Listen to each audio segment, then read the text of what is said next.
Hello dear students, today I am going to continue 8th Economics Unit 1 Money Savings and Investments. Okay, so previous classes la நம்ம என்ன பார்த்தோம், savings and investments என்ன பண்றது பார்த்தோம். So savings அப்படின்றது ஒரு சேஃபான ஒரு மெத்தட் பார்த்தோம், and investment அப்படின்றது நம்ம அதில் இருக்கக்கூடிய ஸ்கீமை பேஸ் பண்ணி நம்ம இன்வெஸ்ட் பண்ணுறது மூலமா நல்ல ஒரு ஹை ரிட்டர்ன் வரும் அப்படின்ற விஷயம் வரைக்கும் பார்த்தோம் இல்லைங்களா.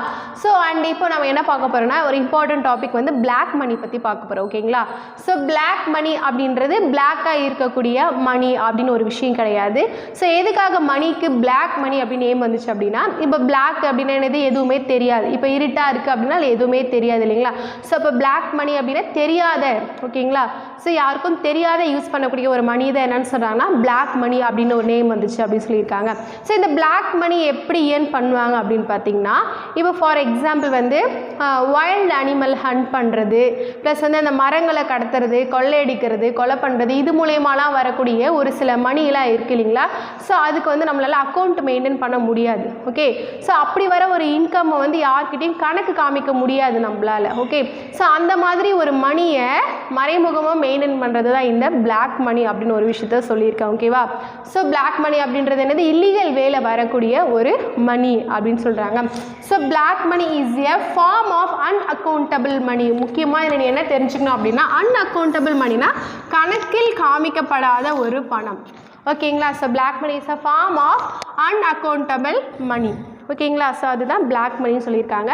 அண்ட் பாரு, black money is mostly created by the business people. இந்த பிளாக் மணி வந்து யார் தான் அதிகமாக யூஸ் பண்ணுவாங்க அப்படின்னு பார்த்தீங்கன்னா, பிஸ்னஸ் பீப்புள்ஸ் தான் இதை அதிகமாக யூஸ் பண்ணுவாங்க. வை? பிகாஸ் வந்து இப்போ புவர் பீப்புளாக இருக்கட்டும் இல்லை மிடில் கிளாஸாக இருக்கட்டும், அவங்களுக்குன்னு பார்த்தீங்கன்னா கரெக்டாக அந்த இன்கம் வரதும் அவங்களுக்கு கரெக்டாக செலவாகிறதும் ஓரளவுக்கு தான் அவங்களால சேவிங்ஸ் அப்படின்னு பண்ண முடியும் இல்லைங்களா. பட் பிஸ்னஸ் பீப்புள்ஸ் கிட்ட வந்து என்ன ஆகும், லேக் ஆஃப் அமௌண்ட் அவங்க கிட்ட நிறையா வரும் இல்லைங்களா, lakhs of amount. Okay, so அப்படி வரும்போது அவங்க வந்து என்ன பண்ணுவாங்க, நாங்கள் ஃபுல் அமௌண்ட்டே எனக்கு இவ்வளோ தான் இன்கம் வருது அப்படின்னு சொல்லிட்டாங்கன்னா அவங்க வந்து டேக்ஸ் அதிகமாக பே பண்ணணும். ஓகே, ஸோ அப்போ அந்த டேக்ஸ் பே பண்ணுறதுலேருந்து தப்பிக்கிறதுக்காக எனக்கு இவ்வளோ தான் டேர்ன் ஓவர் வருது அப்படின்னு சொல்லிட்டு என்ன பண்ணுவாங்க, ஒரு கம்மியான ஒரு பொய்யான ஒரு ஸ்டேட்மெண்ட்டை கொடுத்து அதுக்கு மட்டும் என்ன பண்ணுவாங்கன்னா இன்கம், அதாவது இன்கம் டேக்ஸ் பே பண்ணுவாங்க. ஓகேங்களா. ஸோ அப்படி அந்த கணக்கில் காட்டப்படாத பணமுமே என்னது, பிளாக் மணி தான். ஓகேங்களா. ஸோ அது மேக்ஸிமம் யாரால் உருவாக்கப்பட சொல்லியிருக்காங்க, பிஸ்னஸ் பீப்புளால் வரும். நீங்கள் நிறைய நியூஸ்லலாம் கூட பார்த்துருக்கலாம். சம்டைம்ஸ் அந்த ஸ்போர்ட்ஸ் மேன் வீட்டில் போய்ட்டு போனாங்க, சிபிஐ போயிட்டு என்ன பண்ணாங்க, இன்கம் டேக்ஸ் டிபார்ட்மெண்ட் போயிட்டு இதெல்லாம் என்ன பண்ணாங்க விசாரிச்சாங்கன்னு பார்த்தோம். ஒரு சில ஆக்ட்ரஸ் வீட்டில் போய்ட்டு இன்கம் டேக்ஸ் ரெய்ட் நடக்கும். ஸோ அவங்களாம் வந்து ஏன்னா அவங்களாம் வந்து அதிகமான வந்து இன்கம் வரக்கூடிய பர்சன்ஸ். ஸோ அவங்களுக்கான வருமானத்துக்கு தகுந்த மாதிரி அவங்க டேக்ஸ் பே பண்ணிட்டாங்கன்னா ப்ராப்ளம் இல்லை. ஸோ அதை வந்து கணக்கு காமிக்காமல் அதை வந்து பிளாக் மணியை சேமித்து வைக்கக்கூடாது அப்படின்ற ஒரு விஷயத்துக்காக இந்த மாதிரி விஷயங்கள்லாம் பண்ணுறாங்க.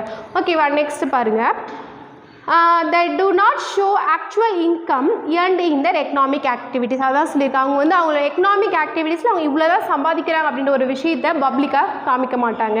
and they show only a part of income earned for the purpose of tax evasion. So tax evasion ஒரு வேர்டு தெரிஞ்சுக்கோங்க, வரி கட்டுறதுலேருந்து ஏமாத்துறவங்க. ஓகேவா. டேக்ஸ் எவாடர்ஸ்னால் யார், சரியான முறையில் வரி கட்டாமல் ஏமாத்துறவங்க தான் டேக்ஸ் எவாடர்ஸ் அப்படின்னு ஒரு வேர்டை யூஸ் பண்ணுவோம். ஓகே, ஏதோ இங்கே இருக்கு பாருங்க. ஓகேங்களா, டேக்ஸ் எவாடர்ஸ். ஓகே, ஸோ நெக்ஸ்ட் பாருங்க, the black money is accumulated by the criminals, smugglers, hoarders and tax evaders and other anti-social elements சொல்லியிருக்காங்க. ஸோ மோஸ்ட்டாக இந்த பிளாக் மணி யாரால தான் உருவாக்கப்படுதுன்னு பார்த்தீங்கன்னா, கிரிமினல்ஸ். ஓகேங்களா. கிரிமினல்ஸ் அவங்களுக்கே தெரியும். அண்ட் ஸ்மக்லர் பண்ணுறவங்க, கொள்ளையடிக்கிறாங்க இல்லைங்களா, அவங்களால உருவாக்கப்படும். அண்ட் ஹொராடஸ்.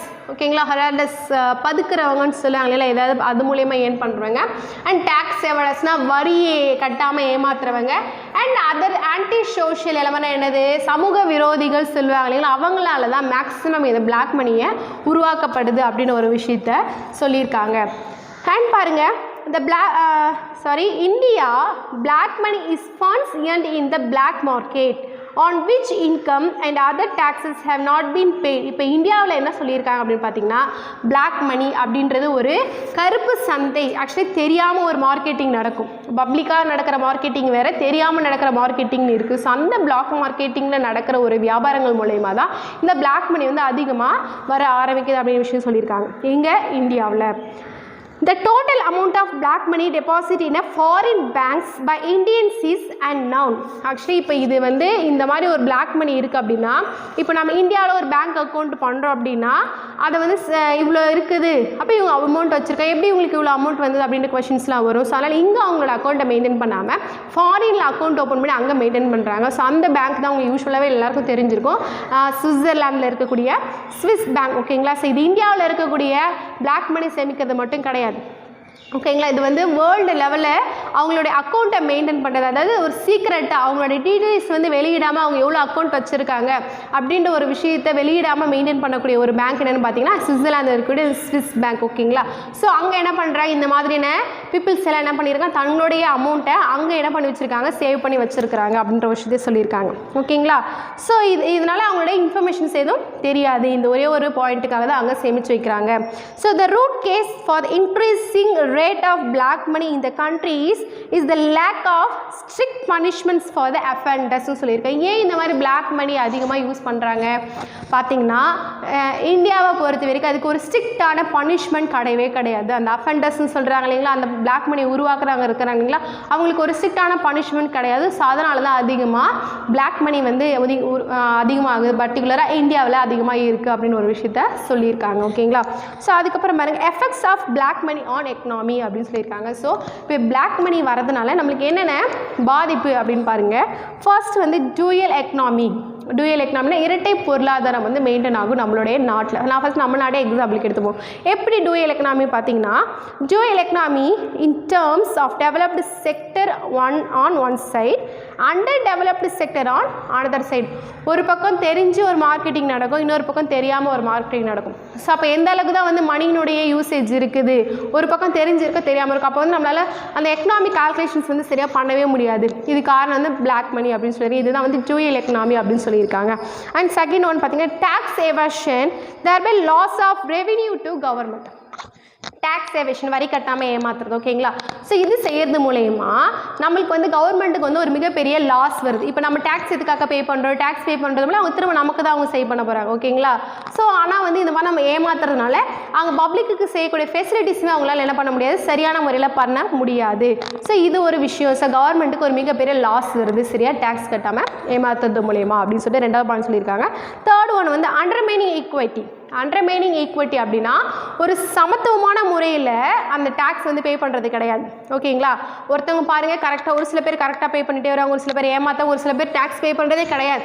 இந்த மாதிரி நிறைய விஷயங்களாக இருக்குது. ஒரு குறிப்பிட்ட அமௌண்ட்டுக்கு மேலே நீ வந்து ஏர்ன் பண்ணாலே இவ்வளோ டேக்ஸ் அப்படின்ற ஒரு விஷயம் வந்து உன்னுடைய இயர்னிங்க்கு தகுந்த மாதிரி டேக்ஸ் இருக்கும். ஸோ இதுதான் சார் அண்டர்மைனிங் ஈக்குவிட்டி. இது வந்து ஒரு சமமான முறையில் அந்த டேக்ஸ் வந்து எல்லோரும் பே பண்ணுறது கிடையாது அப்படின்னு ஒரு விஷயத்தை சொல்லியிருக்காங்க. And widening gap between the rich and poor. So இந்த பிளாக் மணி இந்த மாதிரி சரியாக டேக்ஸ் பே பண்ணாத ஒரு காரணத்தினால ரிச் வந்து இருக்க ரிச் ஆகிட்டே போகிறாங்க. அவங்க வந்து நிறையா மனதை என்ன பண்ணாங்க, சேமிச்சுக்கிட்டே போகிறாங்க, தெரியாமல் வச்சுட்டே இருக்காங்க. பட் புவர்கிட்ட அந்த மணியினோட யூசேஜுமே கிடையாது. அவங்க ஏர்ன் பண்ணுவாங்க, அது திரும்ப வந்து என்ன பண்ணுவாங்க, ஏதாவது பொருள் வாங்குவாங்க, அவங்ககிட்ட போயிட்டே இருக்கும். அதனால் புவர் வந்து என்ன ஆகிட்டே இருக்காங்க, புவர் ஆகிட்டே தான் இருக்காங்க. நீங்கள் வந்து சிவாஜி மூவிலலாம் கூட பார்த்துருப்பீங்க. அதில் இந்த பிளாக் மணி கான்செப்டை பற்றி நிறையாவே சொல்லியிருப்பாங்க. ஓகே, நீங்கள் இந்த மாதிரிலாம் ஃபிலிமை வந்து பார்த்து கற்றுக்கிறதுல தப்பு இல்லை. ஓகேவா. ஸோ நீங்கள் அதை பார்த்தீங்கன்னா கிளியர் ஆகும். ஸோ எதனால் வந்து ரிச் பீப்புள்ஸ் ரிச் ஆகிட்டே இருக்காங்க, புவர் பீப்புள்ஸ் ஏன் இன்னும் புவர் ஆகிட்டே இருக்காங்க அப்படின்ற ஒரு விஷயம் இதுதான். ஸோ அப்போ பிளாக் மணி அப்படின்ற ஒரு விஷயம் இருக்கிறதுனால இந்த ஒரு விஷயம் நடந்துகிட்ருக்கு. ஓகேங்களா. ஸோ லேட்டராக பாருங்கள், லாவிஷ் கன்சம்ஷன் ஸ்பெண்டிங். ஸோ இந்த பிளாக் மணி அப்படின்றனால அந்த மணி சர்க்குலேஷன்ஸ் வந்து டிமாண்ட் ஆகும். அப்போ என்ன ஆகுது, பொருட்களுடைய விலை வந்து அதிகமாகுது, அதாவது ஆடம்பரமான பொருளினுடைய செலவு தேவைப்படுது அப்படின்ற மாதிரி சொல்லியிருக்காங்க. ஓகேவா. அண்ட் நெக்ஸ்ட் என்ன சொல்லியிருக்காங்க, டிஸ்டோரேஷன் ஆஃப் ப்ரொடக்ஷன் பேட்டர்ன். ஸோ ஒரு ப்ரொடக்ஷன் பேட்டர்னில் ஒரு உற்பத்தி துறையில் ஒரு மிகப்பெரிய பாதிப்பை ஏற்படுத்துதுன்றாங்க. அதுக்கப்புறம் அதே மாதிரி ஸ்கேர்ஸ் ரிசோர்ஸ் ஆகுது. அந்த பிளாக் மணி அப்படின்னு ஒரு கான்செப்ட்னால ஒவ்வொரு வளங்களுமே அவங்கவுங்களுக்கு சரியான முறையில் போய் சேருதா அப்படின்னா அதுவும் இல்லை, அதுவும் வந்து லேக் ஆகுது அப்படி சொல்லியிருக்காங்க. அண்ட் எஃபெக்ட்ஸ் ஆன் ப்ரொடக்ஷன்ஸ், முக்கியமான சொல்லியிருக்காங்க, நம்ம அந்த உற்பத்தி துறையில் ஒரு பெரிய விளைவுகளை ஏற்படுத்துது, உற்பத்தி துறையில் ஒரு மிகப்பெரிய விளைவை ஏற்படுத்துது அப்படின்னு சொல்கிறாங்க. ஸோ ப்ரொடக்ஷன் செக்டர் பாதிக்குது அப்படின்னு ஒரு விஷயத்த சொல்லியிருக்காங்க. இதுதான் effects of black money on எக்கனாமின்னு இருக்காங்க. அடுத்தது பார்த்திங்கன்னா recent steps against black money. So அப்படி அந்த பிளாக் மணிக்கு எதிராக நம்ம என்ன ஸ்டெப்ஸ் தான் நம்ம எடுத்திருக்கோம் அப்படின்ற விஷயத்த சொல்லியிருக்காங்க.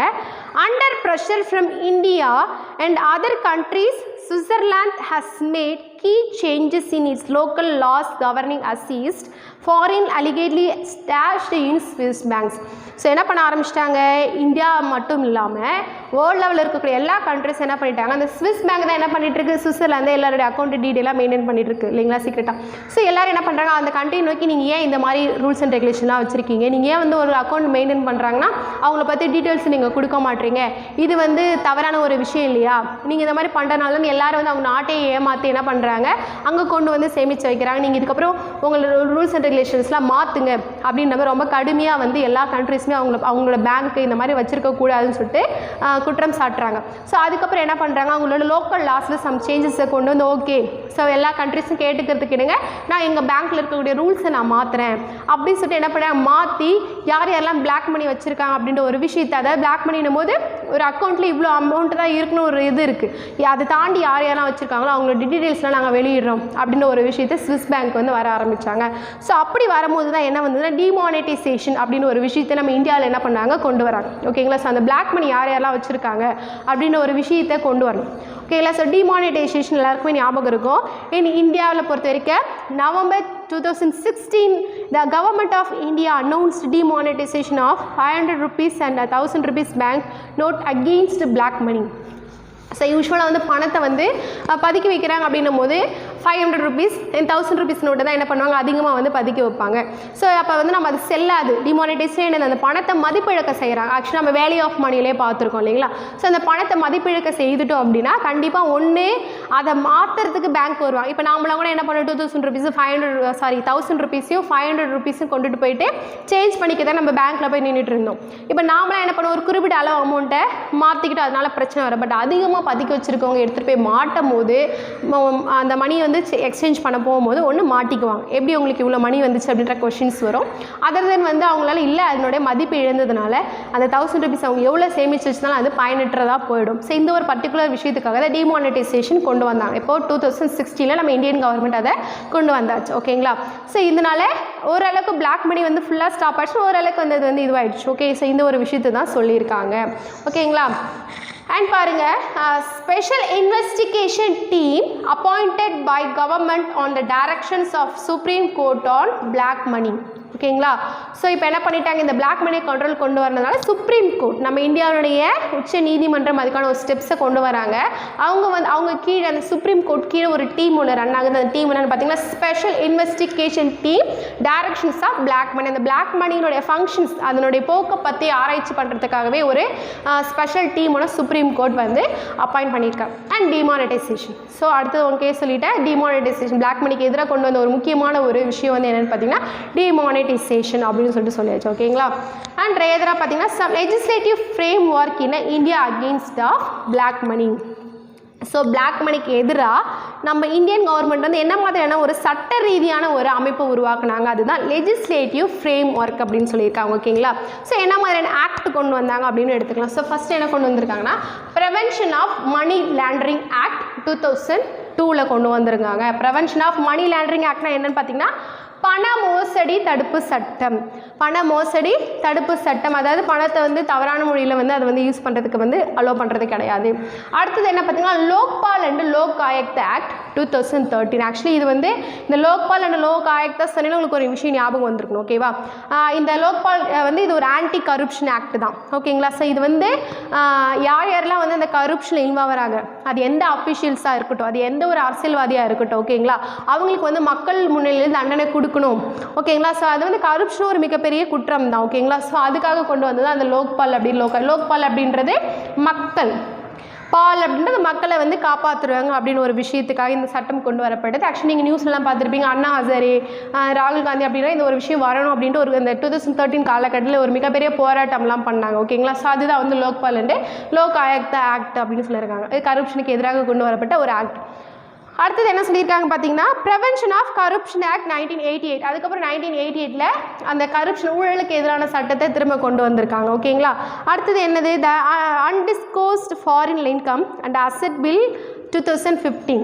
என்னது அன்டிஸ்க்ளோஸ்டு ஃபாரின் இன்கம்னா என்ன? ஒரு சில பேர் வந்து இங்கே சொத்து மதிப்பை காட்ட முடியாது, ப்ராப்பர்ட்டிஸை காமிக்க முடியாது, என்ன பண்ணிடுவாங்க, ஃபாரினில் அவங்களுக்கான ப்ராப்பர்ட்டிஸை சேமித்து வைக்க ஆரம்பிப்பாங்க. ஓகேங்களா?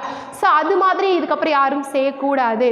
ஸோ அதுக்கு எதிரான ஒரு சட்டம். அப்படி அவங்க அந்த மாதிரி ஒரு ஃபாரின் இன்கம் இல்லை அவங்களுக்கான அசட்னா ப்ராப்பர்ட்டி, அதுக்கு மாதிரி ஏதாவது அவங்க ஃபாரினில் இருந்துச்சுன்னா அவங்களுக்கு வந்து வரி வந்து அதிகமாக போடுவாங்க அப்படின்ற மாதிரி ஒரு சட்டம் வந்து 2015 கொண்டு வந்தான். ஓகேங்களா? இது இங்கே சொத்து மதிப்புகளை ஃபாலோ பண்ணாமல் ஃபாரின் கண்ட்ரீஸில் ஃபாலோ பண்ணுறதுக்காக. ஓகேவா? அண்ட் பாருங்கள், benami transaction prohibition act 1988 and amended 2016. பினாமினா உங்களுக்கே தெரியும். பினாமி அப்படின்றது ஒரு பர்சன் இருக்காங்க அப்படின்னு பார்த்தீங்கன்னா அவங்களுக்கு வந்து அளவுக்கு அதிகமான ப்ராப்பர்ட்டிஸ் இருக்குது, அதை மெயின்டைன் பண்ண முடியாது, ப்ராப்ளம் ஆகிடும். அப்போ என்ன பண்ணுவாங்க, தன்னோட கொலீக்ஸு, ஃப்ரெண்ட்ஸ், ரிலேஷன்ஸ் கிட்ட என்ன பண்ணுவாங்க, அவனோட ப்ராப்பர்ட்டிஸை கொடுத்து இதை நீ மெயின்டைன் பண்ணிட்டு வா, அதுதான் வந்து பினாமி. ஓகேவா? ஸோ பினாமி பேரில் அவங்களோட ப்ராப்பர்ட்டிஸ் எல்லாம் இருக்குன்னு சொல்லுவாங்க. ஸோ அதுதான் அந்த பினாமி டிரான்சாக்ஷன் அந்த மாதிரி இருக்கக்கூடாது. அதுக்கான ஒரு தடை விதிக்கப்பட்ட ஆண்டு எப்போ பார்த்தீங்கன்னா 1988 ஆல்ரெடி கொண்டு வந்துட்டாங்க. அந்த கரப்ஷன் கொண்டு வந்தாங்க இல்லைங்களா, அப்போவே கொண்டு வந்தாச்சு. பட் அதை வந்து திருத்தி அமைக்கப்படுது அப்படின்னு பார்த்தீங்கன்னா 2016 ஒரு சில ரெகுலேஷன்ஸ்லாம் மாற்றி வந்து 2016 கொண்டு வந்தாங்க. அண்ட் ஃபைனலாக ரியல் எஸ்டேட் ஆக்ட். ரியல் எஸ்டேட்னா அந்த லேண்டெல்லாம் விற்கிறாங்க இல்லைங்களா, ஸோ அதில் கூட நிறையா கரப்ஷன் நடக்குது. ஆக்சுவலி நீங்கள் வந்து இவ்வளோத்த ரெஜிஸ்டர் பண்ணணும்னு சொல்லுவாங்க, பட் வந்து அதில் கம்மியான ரெஜிஸ்ட்ரேஷன்ஸ் அதுவுமே கவர்மெண்ட் ஏமாத்துற ஒரு மெத்தட். ஓகேங்களா? ஸோ இவ்வளோ விஷயங்கள் இருக்குது. ஆக்சுவலி லேண்ட் ரெஜிஸ்ட்ரேஷன் இப்போ ஒரு பர்டிகுலர் அமௌண்ட் இருக்கும், பட் அதை நம்ம கையில் டிரான்சாக்ஷன் பண்ணிக்கிறதுக்கு ஒரு அமௌண்ட்டாக இருக்கும், பட் அந்த பாண்ட் பேப்பரில் காமிக்கக்கூடியது ஒரு அமௌண்ட்டாக இருக்கும். ஓகேவா? ஸோ இதுவுமே வந்து இந்த மாதிரியான ரியல் எஸ்டேட்லேயுமே வந்து நிறையா பிரச்சனை வருது அப்படின்றதுக்கு ஒரு ஆக்ட் எப்போ கொண்டு வந்தாங்க 2016. சப்போஸ் இந்த ரியல் எஸ்டேட் பிஸ்னஸில் கவர்மெண்ட் ஏமாத்துற அப்படின்னு தெரிஞ்சுன்னா மேபி அந்த லேண்டே அவங்ககிட்டருந்து பறிக்கப்படுறதுக்கான வாய்ப்புகளும் அதிகமாக இருக்குது அப்படின்ற மாதிரி சொல்லியிருக்காங்க. ஓகேங்களா? ஸோ பார்த்தீங்கன்னா அதில் ஒரு சில ரெகுலேஷன்ஸ் அண்ட் டெவலப்மெண்ட்டை கொண்டு வந்துருக்காங்க. எதில்? ரியல் எஸ்டேட்டில். ஸோ இப்படி தான் பண்ணணும். அப்படி வந்தபோது தான் அந்த இப்போ விவசாய நிலங்களெல்லாம் விற்கக்கூடாது அப்படின்னு ஒரு விஷயங்கள்லாம் வந்துச்சு. ஸோ இதில் இந்த ஆக்ட் வந்ததுக்கப்புறம் தான் அந்த மாதிரி விஷயங்கள்லாம் வர ஆரம்பிச்சிது. ஸோ இன்னும் உங்களுக்கு மோர் டீட்டெயில்ஸ் என்ன சர்ச் பண்ணி பாருங்கள். ஓகேவா? இல்லைனா உங்கள் வீட்டில் இருக்கவங்ககிட்ட ஆஸ்க் பண்ணுங்கள், இல்லை உங்களுக்கு டவுட் இருந்துச்சுன்னா ப்ளீஸ் ஆஸ்கிங். ஓகே? ஸோ இதுதான் சொல்லியிருக்காங்க. ஸோ இப்போ பிளாக் மணி அப்படின்னு ஒரு விஷயத்தினால மிகப்பெரிய அஃபெக்ட் எதனால் ஆச்சு அப்படின்னு பார்த்தீங்கன்னா எக்கனாமிக் கண்டிஷன்ஸ் மாறிச்சு அண்ட் ரெவென்யூ சிஸ்டம் மாறிச்சு. அதுக்கப்புறம் என்னது, நம்மளோட ப்ரொடக்ஷன் சிஸ்டமே டேஞ்சரஸ் ஜோனில் போயிடுச்சு.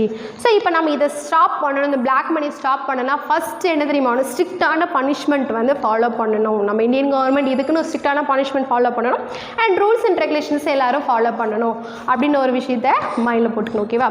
ஓகே ஸ்டூடெண்ட்ஸ், இதோட வந்து பிளாக் மணியோட உங்களுக்கு வந்து லெசன்ஸ் கம்ப்ளீட் ஆகுது. ஸோ இப்போ வந்து லெசன்ஸ் ஃபுல்லாக என்னென்ன பார்த்தோம் அப்படின்ற ஜஸ்ட் ஒரு ரீகேப் உங்களுக்கு சொல்லிடுறேன். ஃபர்ஸ்ட் என்ன பார்த்தோம், the word money is derived from Roman word moneta jota அப்படின்னு பார்த்தோம் இல்லைங்களா. ஸோ moneta jota அப்படின்ற ஒரு ரோமன் வேர்ட்லேருந்து தான் இந்த மணி அப்படின்ற வேர்டு வந்துச்சுன்னு பார்த்தோம். அண்ட் செகண்ட் பார்ட்டர் சிஸ்டம் பார்த்தோம். பார்ட்டர் சிஸ்டம்னா என்னது, man exchange goods for goods without the use of money. மணியினுடைய யூசேஜ் இல்லாமல் பொருட்களையும் அண்ட் பணிகளையும் பரிமாற்றி அவனுடைய தேவையை தீர்த்துக்கிட்டான் அப்படின்னு பார்த்தோம். அண்ட் என்னது, some of the major stages to the which money has evolved are commodity money, metallic money, paper money, credit money, near money and recent forms of money. So அதனுடைய மேஜர் ஸ்டேஜஸ் இதெல்லாம் இல்லைங்களா, அதெல்லாம் பார்த்தோம். அப்புறம் என்னது, value of மணினா என்னென்னு பார்த்தோம். வேல்யூ ஆஃப் மணி என்னது, meet the purchasing power of money over goods and services in a country. Within a கண்ட்ரிக்குள்ளே அந்த மணியோட வேல்யூ வச்சு எந்தளவுக்கு நம்மளால் குட்ஸ் அண்ட் சர்வீசஸை வாங்க முடியுமோ அதுதான் மணியோட வேல்யூன்னு பார்த்தோம். அதுக்கப்புறம் என்னது, money is defined by its functions. Anything is money which is used as money. Money அப்படின்றத எப்படி டிஃபைன் பண்ண முடியும், அதனுடைய ஃபங்க்ஷன்ஸை வச்சு தான் மணினா என்னன்னு டிஃபைன் பண்ண முடியும். ஸோ நம்ம எதை வேணால் மணியை யூஸ் பண்ணிக்கலாம், எனிதிங் இஸ் மணி அப்படின்னு சொல்லியிருக்காங்க. அண்ட் என்னது, சேவிங்ஸ் பற்றி பார்த்தோம். Savings are defined as the part of consumers disposable income which is not used for current consumption, rather kept aside for future use. Previous கிளாஸஸில் பார்த்தோம். என்னது, சேவிங்ஸ் அப்படின்ட்டு ஒரு பர்சனோட இன்கம்லேருந்து ஒரு பர்டிகுலர் வருமானத்தை என்ன பண்ணுவாங்க, சேவிங்ஸ் பண்ணுவாங்க. ஸோ அது வந்து உடனடியாக யூஸ் பண்ண போகிறது கிடையாது, ஒரு ஃப்யூச்சரில் என்ன பண்ணுறாங்க, அதை அவங்களோட தேவைக்காக பயன்படுத்துகிறாங்க அப்படின்னு பார்த்தோம். அடுத்தது என்னது, ஃபைனலாக இப்போ பார்த்தோம் black money. So black money is money earned through the illegal activity. Illegal ஆக்டிவிட்டியில் தவறான ஒரு வழியில் வந்த ஒரு பணம். ஓகேங்களா? And controlled by the country regulations. So அதை எப்படி கண்ட்ரோல் பண்ண முடியும், நம்ம இந்தியன் கவர்மெண்ட் போடக்கூடிய ரூல்ஸ் அண்ட் ரெகுலேஷன்ஸ்லாம் அதை கண்ட்ரோலுக்கு கொண்டு வர முடியும் அப்படின்றதோட பிளாக் மணி முடிச்சிருக்காங்க. ஓகேங்களா? ஸோ ஃபுல்லாக கோ த்ரூ பண்ணி பார்த்துக்கும். சரிங்களா? லெசன்ஸ் ஃபுல்லாக கம்ப்ளீட் பண்ணியாச்சு. உங்களுக்கு இதில் இருக்கக்கூடிய புக் பேக் எக்ஸசைஸ் அந்த கொஷின் ஆன்சர் இருக்குது.